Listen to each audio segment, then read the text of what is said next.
Thank you for taking our time sharing all those details. On that note, viewers, we're shifting focus towards Kerala.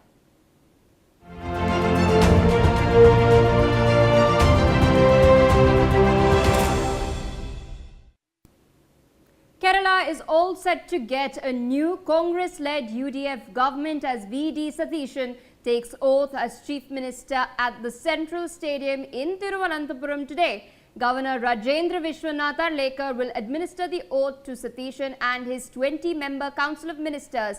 The new cabinet will include 11 ministers from the Congress party, 5 from the IUML and representatives from other UDF allies including Kerala Congress factions RSP and CMP.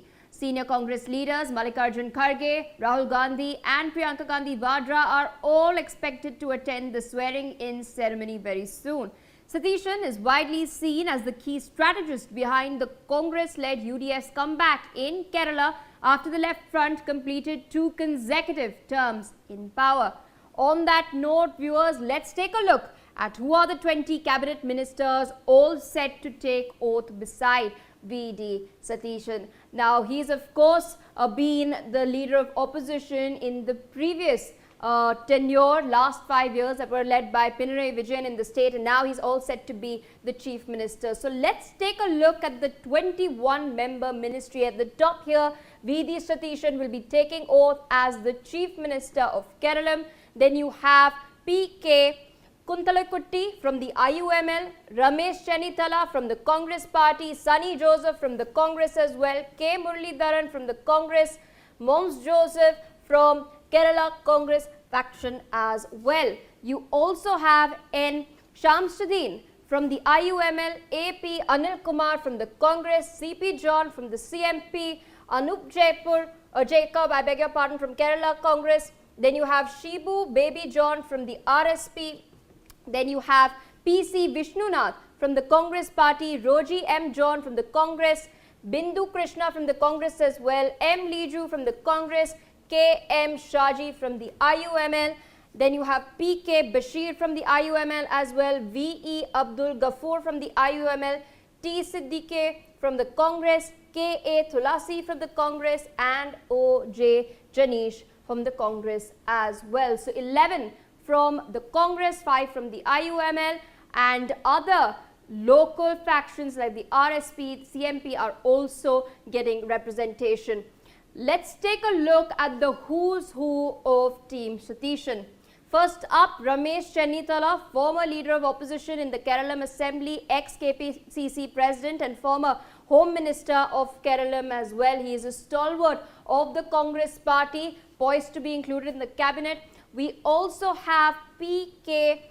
Kunthalakutty, one of the most senior leaders of the IUML. He's been a key strategist of the UDF coalition. Apart from that, you have former Union Minister of Railways and Minority Affairs being a part of his portfolio as well. A third key person in the Satheeshan cabinet, K. Muralidharan. He's the son of veteran Congress leader K. Karunakaran. He is former MP and ex-president of Kerala Pradesh Congress Committee as well. So he's been a part of the Congress team on the ground strategizing the election victory. You also have Sunny Joseph from the Congress party. He's a senior Congress MLA from Kannur district. He's known as a grassroots organizational leader. So he's played a crucial part in the grassroots outreach of the Congress party. We also have AP Anil Kumar. He is former Kerala minister handling welfare related portfolios, known for work in education and social welfare sectors. Apart from this, we also have PC Vishnunath from the Congress party, Youth Congress background and a prominent TV debater as well. He is popular especially amongst the younger Congress workers in Kerala. So he has the youth backing. Apart from this, we have Shibu Baby John, son of veteran politician Baby John, senior Revolutionary Socialist Party leader and former Labour Minister in Kerala. So he also comes with his weight being a former minister in the state. We have Anup Jacob as well. He's son of former Minister T.M. Jacob, who leads Kerala Congress Jacob faction. He is an influential in the Christian community as a leader from the said community. We also have Bindu Krishna from the Congress party. She's a senior leader from the Kollam district. She is a former Kerala Mahila Congress president as well, a prominent woman face of the Congress party. We also have K.A. Tulashi. She is an emerging women leader in the Kerala Congress circles. She is known for organizational work and considered a part of the party's younger leadership push in the state. Of course, we're seeing the Congress following a blend of both experience as well as ensuring that while the stalwarts lead the charge, younger people obviously take the party to forge ahead as well. We have some breaking news coming in on that.